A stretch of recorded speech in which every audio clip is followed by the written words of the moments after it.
Hello दोस्तों, आप सभी का स्वागत है मेरे यूट्यूब चैनल में। आज की कहानी है कैद इश्क भाग 10। आधे घंटे के बाद लॉ कॉलेज, दिल्ली। दानिश ने अपनी कार कॉलेज के गेट के सामने रोक दी। जिया बिना कुछ बोले कार से उतरकर भागते हुए वहां से निकल गई। दानिश ने गहरी सांस ली और वहां से निकल गया। उसने अपने किए पर जरा भी अफसोस नहीं हो रहा था। इधर जिया भागते हुए कॉरिडोर के पास आ गई। तभी एकदम से अंकिता ने उसे पकड़ लिया। अंकिता को देखते ही जिया ने उसे हक कर लिया और जोर जोर से रोने लगी। अंकिता हड़बड़ाते हुए बोली, क्या हुआ है? तू रो क्यों रही है? जिया रोते हुए बोली, उसने मुझे किस किया अंकी, उसने मुझे जबरदस्ती किस किया। अंकिता ने गहरी सांस ली और उसे संभालते हुए दूसरी तरफ ले गई। जिया के बहुत रिक्वेस्ट करने के बाद उसे अंकिता से बात करने की इजाज़त मिली थी। दानिश ने जब अंकिता को किडनैप किया तब वो बहुत डर गई थी, लेकिन वो जिया से बिल्कुल भी नाराज नहीं थी। वो दानिश के चक्कर में जिया को छोड़ने वाली नहीं थी। कुछ मिनट बाद जिया चुपचाप एक पोल के पास खड़ी थी। उसका रोना बंद हो चुका था। इनफैक्ट वो काफ़ी हद तक शांत हो चुकी थी। अंकिता धीरे से बोली, जिया तू ठीक है ना? जिया सामने देखते हुए बोली, हमें लेट हो रहा है, चलते हैं। अंकिता ने ओके कहा और उसके साथ एग्जाम हॉल की तरफ निकल गई। मित्तल विला। स्वरूप और अखिलेश स्टडी रूम में थे। अखिलेश सीरियस टोन में बोला, तुम श्योर हो ना? कोई गड़बड़ी नहीं होनी चाहिए। वो आदमी सन की किस्म का है। अगर कोई गड़बड़ हो गई तो फिर हम जिया को खो सकते हैं। स्वरूप शांत लहजे में बोला, डैड आप रिलैक्स रहिए, ऐसा कुछ नहीं होगा, हमारा प्लान काम करेगा, आप बस अपने प्लान पर फोकस करिए। अखिलेश ने हाँ में पलकें झपका दी और अपनी गन पीछे लगाते हुए बोला, गुड लक और प्रिंसेस का ध्यान रखना। स्वरूप ने हाँ में सर हिला दिया और दोनों स्टडी रूम से निकल गए। Law college, Delhi. 2 घंटे बाद जिया और अंकिता एग्जाम हॉल से बाहर आ गई। अंकिता उसका हाथ पकड़ते हुए बोली, जिया तुझे समझ में आ गया ना? देख, डरने की जरूरत नहीं है, भाई तुझे यहाँ से निकाल कर ले जाएंगे, तू टेंशन मत ले।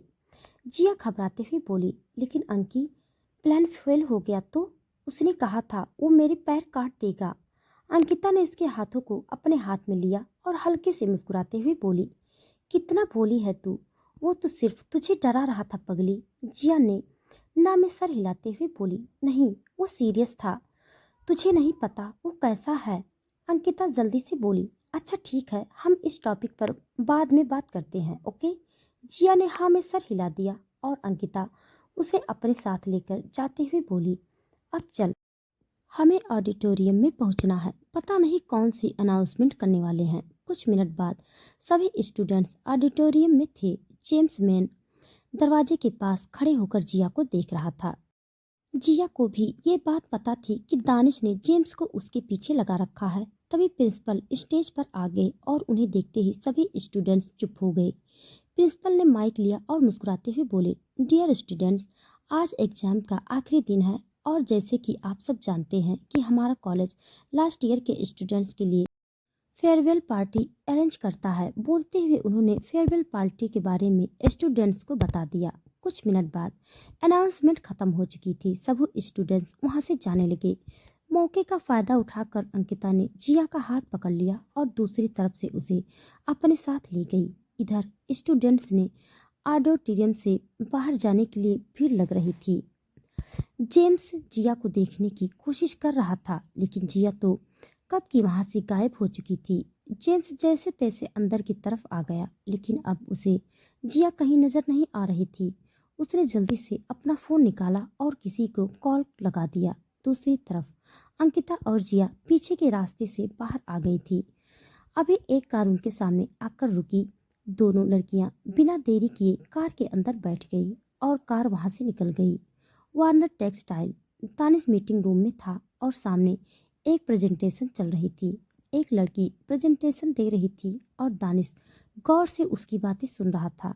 ये उनकी कंपनी का बहुत बड़ा प्रोजेक्ट होने वाला था, इसलिए सब लोग इस पर काम करने में लगे हुए थे। तभी दानिश की नज़रें अपने फ़ोन की तरफ चली गई। उसका फ़ोन वाइब्रेट हो रहा था। उसने फ़ोन उठाकर देखा तो उसमें जेम्स का नाम शो हो रहा था। उसने जल्दी से कॉल उठा ली और जेम्स की बात सुनते ही वो गुस्से से बोला, you idiot, you can not do a single thing property, you could not even handle a girl. उसकी तेज आवाज़ सुनते ही मीटिंग रूम में पिन ड्राइव साइलेंस हो गया। उसने जल्दी से कॉल काट दिया और मीटिंग रूम से बाहर जाते हुए बोला, you guys carry on, I will check everything when I get back. बोलते हुए वो वहां से निकल गया। दूसरी तरफ एक कार तेजी से एयरपोर्ट की तरफ बढ़ रही थी। उस कार में जिया और अंकिता के साथ स्वरूप भी था। स्वरूप ड्राइव कर रहा था। वो रियर व्यू मिरर में अंकिता को देखते हुए बोला, तुम्हें आने की जरूरत नहीं थी, ये बहुत रिस्की हो सकता है तुम्हारे लिए। अंकिता जल्दी से बोली, भाई आप क्या बोल रहे हो? जिया मेरी दोस्त है और मैं ऐसे कैसे उसे अकेला छोड़ देती। मैं बस आप दोनों को एयरपोर्ट तक छोड़ने आ रही हूँ। जिया घबराते हुए बोली, मुझे डर लग रहा है, अगर उसने मुझे फिर से पकड़ लिया तो। उसने कहा था वो मेरे पैर काट देगा। बोलते हुए उसने अपने सर पर हाथ रख लिया। स्वरूप ने कार की स्पीड बढ़ा दी और शांत लहजे में बोला, प्रिंसेस कुछ नहीं होगा, मैं हूं ना तुम्हारे साथ। एक बार हम यहाँ से निकल जाएं, उसके बाद कोई तुम्हें छू भी नहीं पाएगा। जिया ने उसकी बात का कोई जवाब नहीं दिया।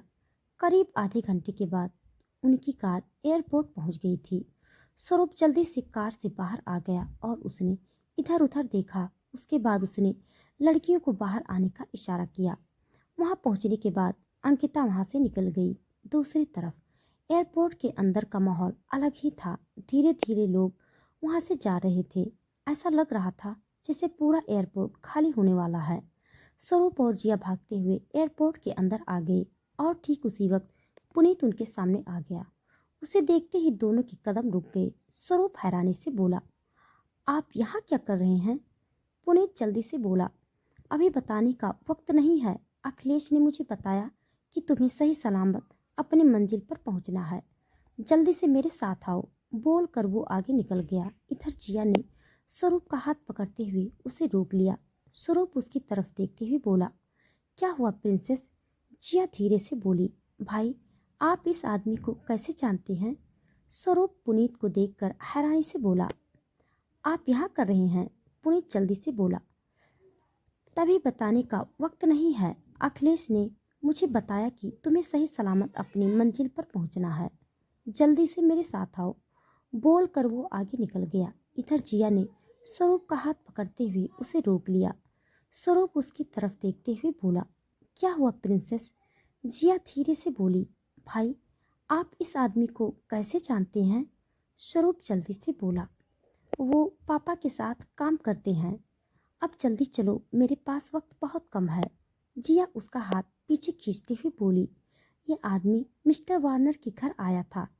उसकी बात सुनते ही स्वरूप के कदम रुक गए और वो ना समझी से बोला, क्या बोल रही हो तुम? वो पापा के दोस्त हैं, उनके कलीग हैं। वो वार्नर के घर क्यों जाएंगे?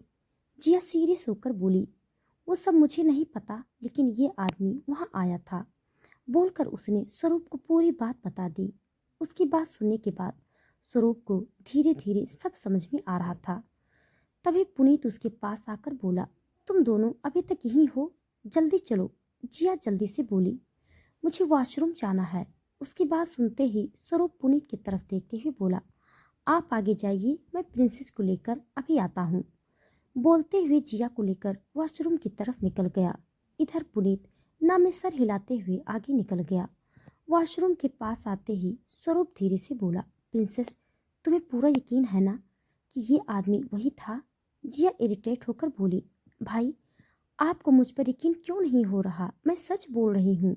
स्वरूप उसे सीने से लगाते हुए बोला, आई ट्रस्ट यू, प्लीज शांत हो जाओ। तभी उन दोनों को किसी के कदमों की आहट सुनाई दी। दोनों ने एक दूसरे की तरफ देखकर और धीरे से बाहर झांक कर देखा तो पूरा एयरपोर्ट खाली था और वहां पर ब्लैक कपड़े पहने हुए गार्ड्स खड़े थे। उन्हें देखते ही जिया की जान हलक में आ गई। वो गहरी सांसें लेते हुए बोली, वो आ गया, वो मुझे फिर से अपने साथ ले जाएगा। स्वरूप ने उसका चेहरा अपने दोनों हाथों में फल लिया और धीरे से बोला, प्रिंसेस शांत हो जाओ, मैं हूँ तुम्हारे साथ। जिया ने आंसू भरी नजरों से उसे देखा और हाँ में सर हिला दिया। दानिश के गार्ड्स वॉशरूम की तरफ आ गए थे, लेकिन अब स्वरूप और जिया वहाँ नहीं थे। वो लोग पागलों की तरह जिया को ढूंढने में लगे हुए थे और दूसरी तरफ स्वरूप और जिया वॉशरूम की खिड़की से निकलकर एयरपोर्ट के बाहर आ गए थे। स्वरूप ने जल्दी से अपने फ़ोन से अखिलेश को कॉल किया। 2 रिंग के अंदर ही अखिलेश ने कॉल उठा ली। स्वरूप और जिया भागते हुए फेसिंग वॉल के पास आ चुके थे। अखिलेश परेशानी वाले भाव से बोला, कहाँ हो तुम दोनों? पुनीत ने बताया कि तुम। स्वरूप गहरी सांसें लेते हुए बोला, डैड, वो आदमी वार्नर के साथ मिला हुआ है। प्रिंसेस ने उसे वार्नर के घर में देखा है। अखिलेश हैरानी से बोला, वाट? स्वरूप जल्दी से बोला, डैड, उसे छोड़िए और बताइए कि अब हम कहाँ जाएं। पूरा एयरपोर्ट खाली हो चुका है और वहाँ पर वार्नर के आदमी हमें ढूंढ रहे हैं। अखिलेश अपनी कार में बैठते हुए बोला, मैं हाईवे के पास ही हूँ। क्या तुम दोनों वहाँ आ सकते हो? मतलब मैं यहाँ से निकल चुका हूँ और तुम लोग भी वहाँ से निकलो। स्वरूप ने ओके कहा और अपना फ़ोन पॉकेट में रखते हुए बोला, प्रिंसेस चलो। बोलते हुए उसने पीछे मुड़कर देखा और तभी किसी ने उसके सर पर डंडा दे मारा। स्वरूप बेहोश होकर वहीं पर गिर गया। 2 घंटे बाद वार्नर पैराडाइज। जिया बेहोशी की हालत में जमीन पर पड़ी हुई थी। उसकी पलकें धीरे धीरे हिल रही थी। तभी किसी ने उसके चेहरे पर ठंडा पानी डाला और जिया हड़बड़ाते हुए उठ बैठी। उसे समझ में नहीं आ रहा था कि उसके साथ अभी भी क्या हुआ है। उसने गहरी सांस लेते हुए खुद को शांत किया और तभी उसे याद आया कि कुछ वक्त पहले वो अपने भाई के साथ थी। उसने जल्दी से इधर उधर देखा तो इस वक्त वो एक अंधेरी कमरे में थी जहाँ सिर्फ एक डिम लाइट चल रही थी। वो कमरा पूरी तरह से खाली था। जिया घबराते हुए खड़ी हो गई और दरवाज़ा ढूंढने की कोशिश करने लगी, लेकिन वहाँ पर तो काफ़ी अंधेरा था, इसीलिए उसे ठीक से कुछ दिखाई नहीं दे रहा था। वो धीरे से बोली, मैं कहाँ हूँ और भाई कहाँ चले गए? तभी उसके कानों में एक डरावनी आवाज़ आई, लिटिल गर्ल। ये आवाज़ सुनते ही जिया की सांसें हद से ज़्यादा तेज हो गई और वो दीवार से लगकर इधर उधर देखने लगी। उसे पता था ये आवाज़ दानिश की है, लेकिन वो उसे क्यों नज़र नहीं आ रहा था। तभी सामने की दीवार एक तरफ हो गई और दानिश अपने खतरनाक ऑरा के साथ अंदर आ गया। उसे देखते ही जिया के रोंगटे खड़े हो गए और वो आंसू भरी नज़रों से उसे देखने लगी।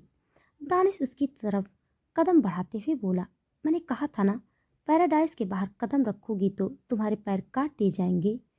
उसकी बातें सुनते ही जिया कांपती हुई आवाज़ में बोली, नहीं प्लीज ऐसा मत करो। बोलते हुए वो रोने लगी। दानिश उसके सामने आकर खड़ा हो गया और बिना किसी भाव के बोला, मैंने तुम्हें पढ़ने की आज़ादी दी है, एग्जाम में जाने की आज़ादी दी और बदले में तुमने मुझे धोखा दिया। This is not fair. बोलते हुए उसने जिया के दोनों तरफ अपने हाथ लगा दिए। जिया इतनी डर गई थी कि वो लड़खड़ाते हुए दीवार से लगकर नीचे बैठ गई और जोर जोर से रोने लगी। दानिश ने अपना सर नीचे करके उसे देखा और सर्द आवाज में बोला, जेम्स। 2 सेकंड में अंदर ही जेम्स वहां पर आ गया। दानिश जिया की तरफ देखते हुए बोला, what were you doing when this girl accepted from your seat? ये लड़की तुम्हारी नज़रों से बचकर भाग गई, तब तुम क्या कर रहे थे? जेम्स जल्दी से बोला, मिस्टर वार्नर, मैं ऑडिटोरियम के बाहर खड़े होकर मिस जिया के बाहर आने का इंतज़ार कर रहा था। दानिश अपने पीछे से गन निकालते हुए बोला, एक लड़की पर नज़र रखने का मामूली सा काम भी तुमसे नहीं हो रहा है, तो अब बताओ इसमें गलती किसकी है? बोलते हुए उसने जिया को बालों से पकड़ते हुए खड़ा कर दिया। जिया ने कसकर अपनी आंखें बंद कर रखी थी। दानिश ने जेम्स की तरफ देखा जो नज़रें झुकाकर खड़ा था। अगले ही पल दानिश ने उसके पैरों पर गोली चला दी। जेम्स अपना पैर पकड़ते हुए नीचे गिर गया, लेकिन उसके मुंह से एक भी आवाज़ नहीं निकल रही थी। गोली चलने की आवाज़ से जिया चिल्लाने लगी।